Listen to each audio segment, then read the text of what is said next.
במצב של פסח, אנחנו מפורים ועד פסח זה 30 ימים. אנחנו ב30 ימים צריכים לגמור את כל החמץ, לנקות, לא להשאיר כלום. כי כתוב בתורה שלא משאירים שום חמץ.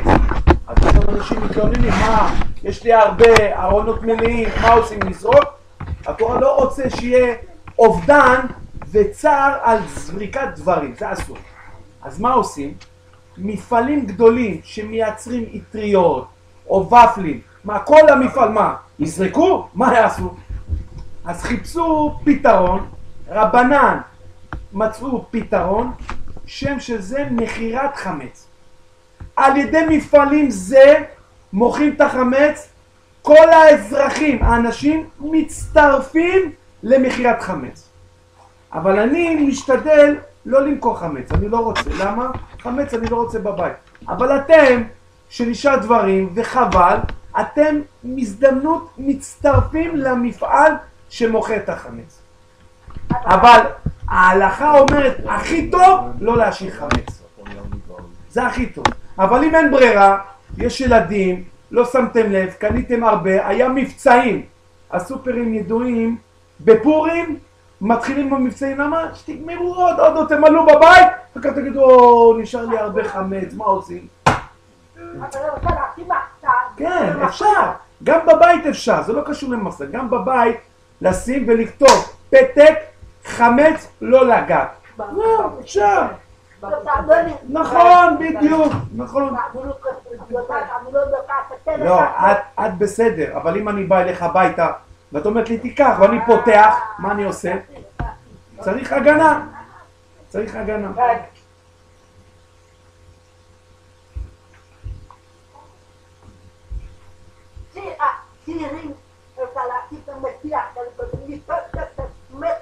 מה, סירים את רוצה מחמץ להפוך לקשר לפסח? זה לא זה. יש מקומות הרבה באזורים פה באזור שיש עגלה, סירים גדולים, את משלמת 5 שקל על סיר אחד, הם שמים במים במעלות 400, משהו גבוה כזה, והם טובלים, מעבירים לקרים, וזה, זה כשר. כן, אפשרי. צלחות, זכוכית, במדיח, במכונה, אפשר לשים, אין בעיה. גם בבית, רוחצת זכוכית, אין בעיה. קרמיקה, אי אפשר.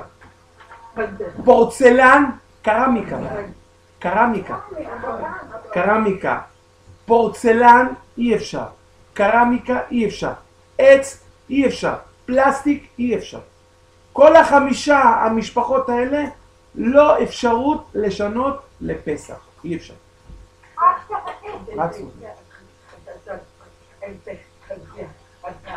ולא השתמש בכלום? ברוך הבא לפסח. אין בעיה. אפשר לקרוא. אין בעיה.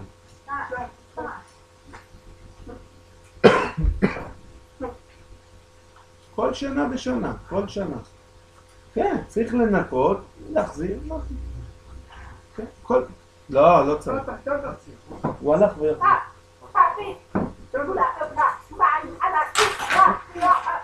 זה את יכולה רק מזלג קטן, אבל אם יש לך בבית סיר גדול, אז איך תכניסי? צריך להכניס ולהוציא.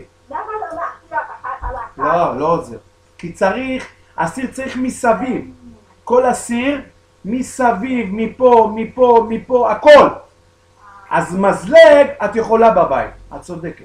מזלג, כן, לא, בסיר. את יכולה לשים, אין בעיה, זה אפשרי. כן.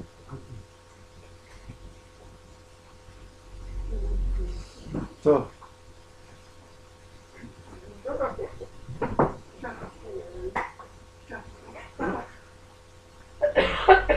ברוך אתה אדוני, אלוהינו מלך העולם שהכל יהיה בדברו.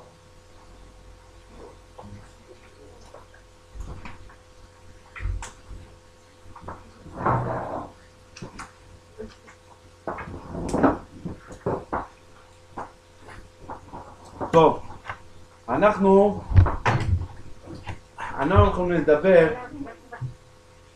זהו, היום אנחנו, ברוך השם, היום אנחנו נדבר קצת, יש לנו סדר בלימוד פה. אתם באתם חדש, באים ישר קופצים. אתם אורחים, מה זה? אתם אורחים, אתם קופצים ישר לפסח. מה זה? הם לומדים, לדעת אין להתפרר אותו. אז אנחנו לומדים היום מוסר על מידת הכעס. אנחנו ממשיכים בעזרת השם על מידת הכעס. אז כתב שלמה המלך. שלמה המלך כתב, טוב לחם מה זה חרבה? מה זה חרבה? חרבה. יפה. למה? יש פה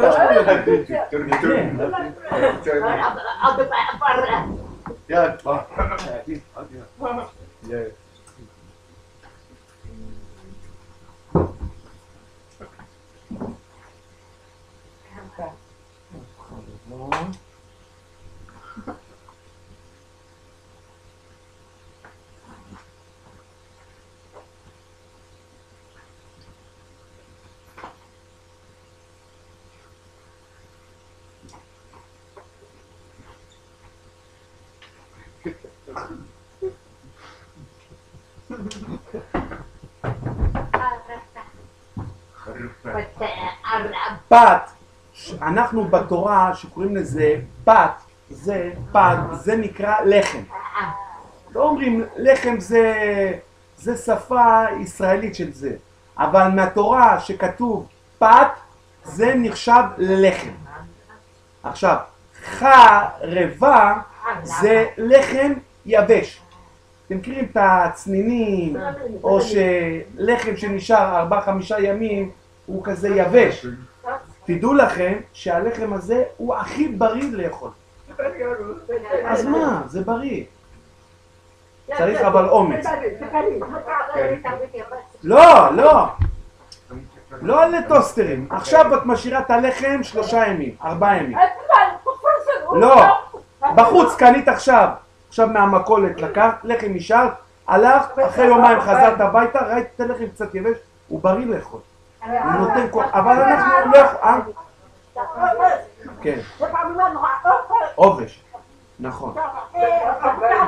לא! אבל פעם היה מקרר? פעם מה היה? היה מקרר פעם?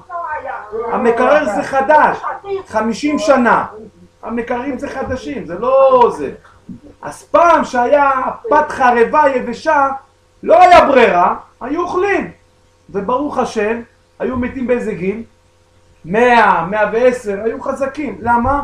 כי לא מקבלים את האחרונה. אתם יודעים שבלחם כמה חומרים במפעל שמים בפנים, אתם יודעים? כמה? בבית כמה חומרים אנחנו עושים בלחם? 4 שמרים, זהו, 4. אתם יודעים במפעל כמה חומרים שמים? בדקנו, כשרות, בד"צים, חקרנו, אתם יודעים כמה? 120 חומרים. 120, אתם יודעים מה זה? אין מה לעשות. הרבה, בגלל חומרים משמרים. נכון.